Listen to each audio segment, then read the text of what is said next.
Dear friends, welcome to education heaven. मैं assistant professor Anant Prakash आपके अपने यूट्यूब चैनल शिक्षा स्वर्ग में आपका स्वागत करता हूं। फ्रेंड्स, आज का सुविचार है, किसी के साथ गलत करके अपनी बारी का भी इंतजार जरूर करना। कहने का तात्पर्य यह है, आप जैसा कर्म करेंगे वैसा ही आपको उसका फल मिलेगा। यानी कि आप किसी के साथ गलत करते हैं तो वैसा आपके पास भी रिपीट होगा।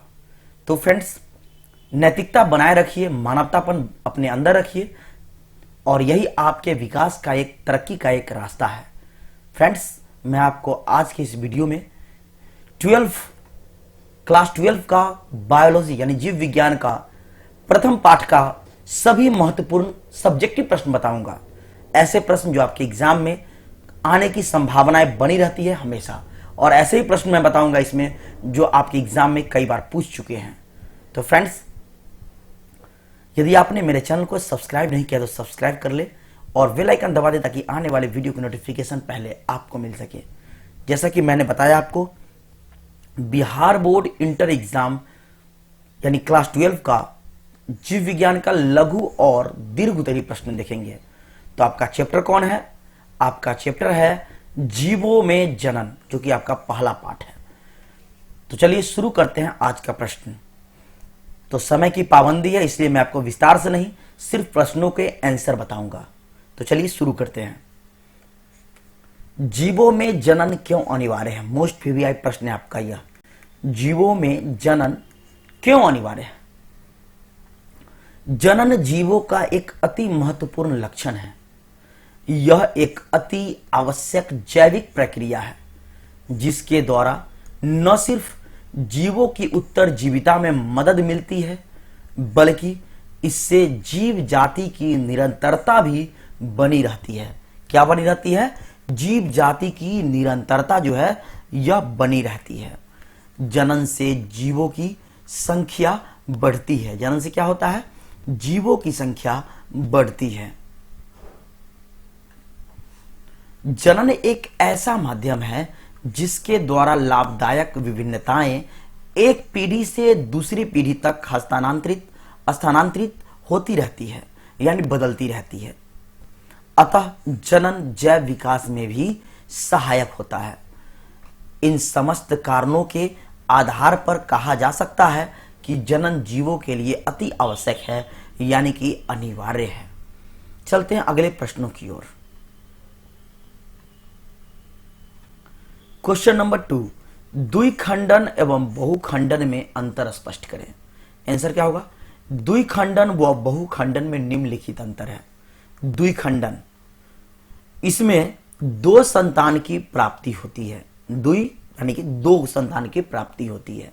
नंबर 2, इसके केंद्रक निकाय का एक ही बार विभाजन होता है। क्या होता है? एक बार विभाजन होता है। नंबर 3, इसमें कोई भी अवशेषी भाग नहीं बचता है। नंबर 4, यह अनुकूल परिस्थिति में होता है। चलिए, ये द्विखंडन के बारे में हो गया। फ्रेंड्स, मैंने आपको अलग अलग इसलिए बताया है ताकि आपसे क्वेश्चन सिर्फ द्विखंडन के बारे में पूछ दे तो आप इसके बारे में लिख सकते हैं, बहुखंडन पूछ दे तो आप वहां से लिख सकते हैं। अब देखिए, जो मैंने आपको यहां बताया इसका अपोजिट अब आगे चलते हैं, जिससे आपको आसानी से याद हो जाएगा।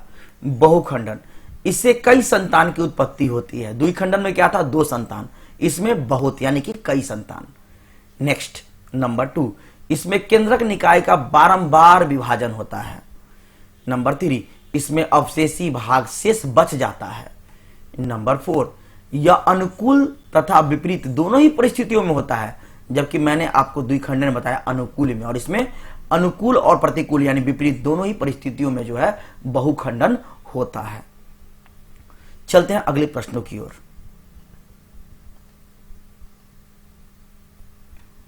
क्वेश्चन नंबर 3, द्विखंडन जनन क्या है? उदाहरण सहित लिखें। द्विखंडन जनन एक तरह के अलैंगिक जनन की क्रिया विधि है। इस विधि द्वारा जीवों के एक निश्चित वृद्धि के पश्चात यानी कि बाद गुणसूत्र का द्विगुणन हो जाता है। द्विखंडन जनन एक तरह के अलैंगिक जनन की क्रिया विधि है।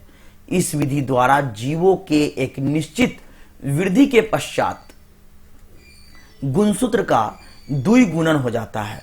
फिर केंद्रक एवं कोशिका द्रव्य विभाजन द्वारा दो पुत्री कोशिका को जन्म देती है और ये पुत्री कोशिका वृद्धि कर समुचित आकार ग्रहण कर लेती है तथा पूर्ण परिपक्व होने पर जनन क्रिया संपन्न करती है। इस प्रकार बार बार द्विखंडन जनन द्वारा अपनी संख्या को बढ़ाते रहता है। उदाहरण के लिए कौन कौन? अमीबा और पैरामीशियम। नेक्स्ट प्रश्न, क्वेश्चन नंबर 4, जनन की अच्छी विधि कौन सी है और क्यों? आंसर, लैंगिक जनन को जनन की श्रेष्ठ विधि माना गया है। अब यह आपका ऑब्जेक्टिव प्रश्न भी हो गया, जनन की कौन सी विधि को श्रेष्ठ माना गया है? तो लैंगिक जनन। लैंगिक जनन के दौरान गुणसूत्रों की अदला बदली होती है जिससे युग्मकों में नए लक्षण विकसित होते हैं तथा नए जीव का विकास होता है जो अपने जनकों से भिन्न है। अतः लैंगिक जनन जैव विकास में सहायक होता है।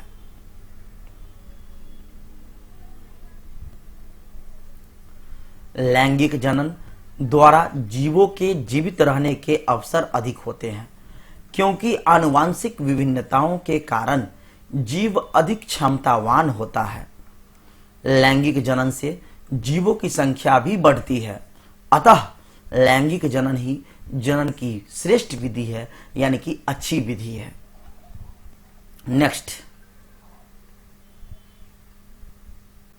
क्वेश्चन नंबर 5, अलैंगिक जनन द्वारा उत्पन्न हुई संतति को एक पुंजक या क्लोन, इसी का नाम है एक पुंजक या क्लोन, क्यों कहा गया है? आंसर होगा आपका, अकारिकीय व आनुवांशिक रूप से एक समान जीव क्लोन कहलाते हैं। अकारिकीय व आनुवांशिक रूप से एक समान जीव क्लोन कहलाते हैं। अलैंगिक जनन द्वारा उत्पन्न संतति आनुवांशिक व आरिकीय रूप से अपने जनक के एकदम समान होती है, एकदम बराबर होती है, अतः इसे क्लोन कहते हैं। क्या कहते हैं? क्लोन कहते हैं। नेक्स्ट, क्वेश्चन नंबर 6, ग्राफ्टिंग की परिभाषा लिखें। आंसर क्या होगा? ग्राफ्टिंग एक ऐसा तकनीक है जो दो भागों को जोड़ने का कार्य करता है। प्रायः एक रूट सिस्टम तथा एक शूट सिस्टम होता है। कौन कौन दो भाग होता है?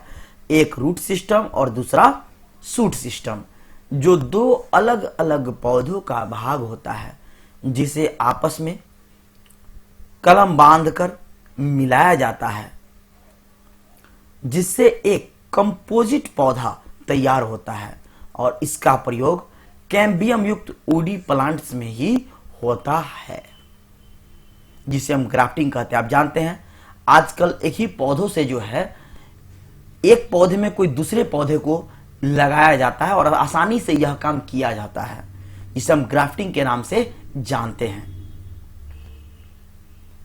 नेक्स्ट है आपका स्पंज के जेम्यूल का स्वच्छ चित्र बनाएं।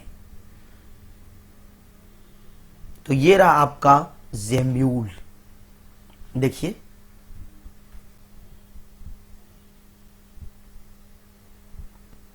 आप इस फिगर को अच्छे से ड्रॉ कर ले। अब ये आपको यहां पर मैं आपको बता देता हूं कि कौन सा क्या है। ये भाग आपका जो है यो माइक्रोपाइल कहलाता है। मैं लिख देता हूं यहां पे आपका माइक्रोपाइल, ठीक है। उसके बाद ये जो आपका ये सब भाग है ये आपका क्या कहलाएगा? तो ये आपका कहलाता है आर्कियोसाइट्स।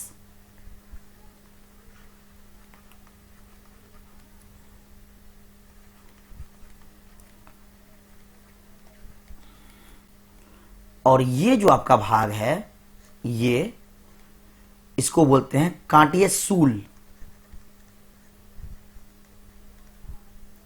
ये आपका ट है, कांटीय सूल। तो आप इसे फिगर बनाना है आपका, तो अच्छे से आप स्वच्छ चित्र बना ले, प्रैक्टिस कर ले, ताकि आपसे एग्जाम में पूछा जाए तो आप आसानी से इसे बना सके। नेक्स्ट है आपका पेनिसिलियम के कोनिडिया का स्वच्छ चित्र बनाएं। तो यहां से आप अच्छे से चित्र बना ले। यह है आपका diagram of conidia in Penicillium. तो अच्छे से आप फिगर बना के ड्रॉ कर ले और प्रैक्टिस कर ले। ठीक है, चलिए चलते हैं अगले प्रश्न पर। क्वेश्चन नंबर 9, अलैंगिक एवं लैंगिक जनन में अंतर स्पष्ट करें। चलिए, अलैंगिक व लैंगिक जनन में निम्नलिखित अंतर है। अलैंगिक जनन, पहले इसके बारे में जानते हैं। इसमें सिर्फ एक जनक का भाग होता है, जबकि लैंगिक में आपका नर और मादा दोनों का होता है, तो इसमें एक का होता है। नंबर 2, इसमें युग्मक निर्माण व विसेचन का अभाव होता है। नंबर 3, यह जनक की कायिक कोशिकाओं में होता है। नंबर 4, इसमें समसूत्री विभाजन होता है। क्या होता है? समसूत्री विभाजन। अब हम लोग चलते हैं लैंगिक जनन की ओर। नंबर 1, इसमें 2 जनक होते हैं, नर व मादा दोनों भाग लेते हैं। नंबर 2, इसमें युग्मक निर्माण व निषेचन होता है। क्या होता है? निषेचन होता है।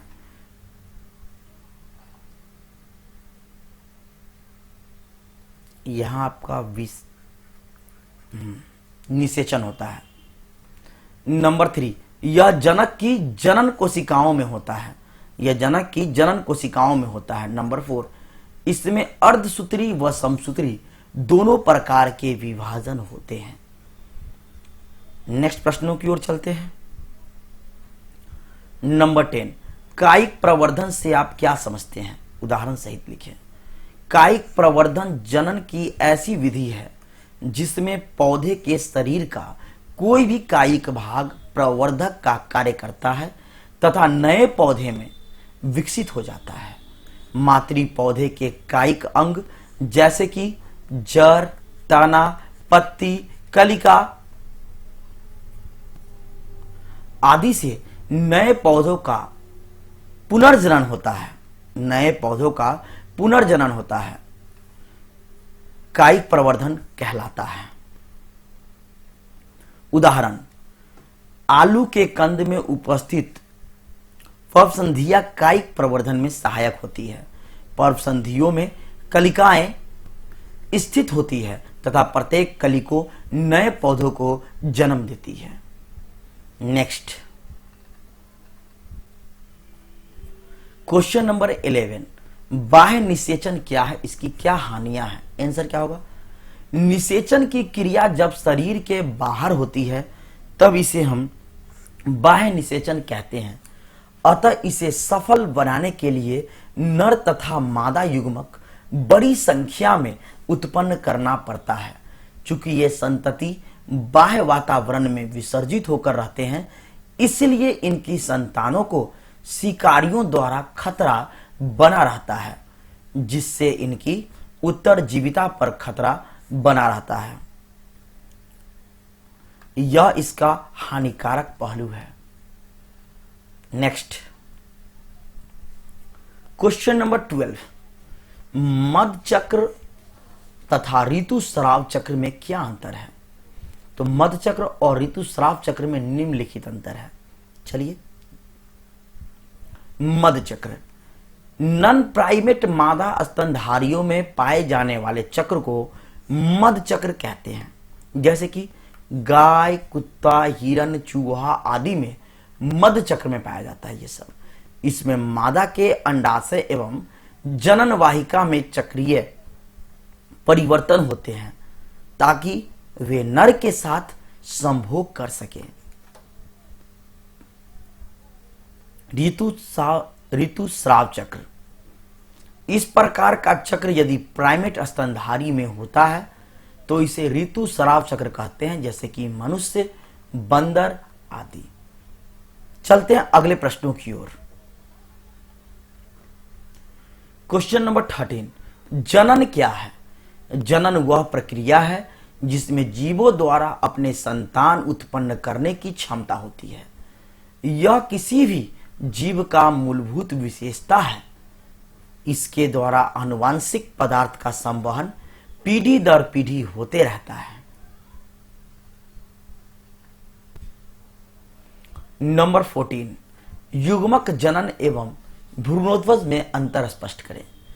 युग्मक जनन में नर एवं मादा युग्मक का निर्माण होता है, जबकि युग्मक से भ्रूण के विकास की प्रक्रिया भ्रूणोद्भव कहलाती है। छोटा सा प्रश्न था आपका ये, शॉर्ट क्वेश्चन। चलते हैं अगले प्रश्नों की ओर।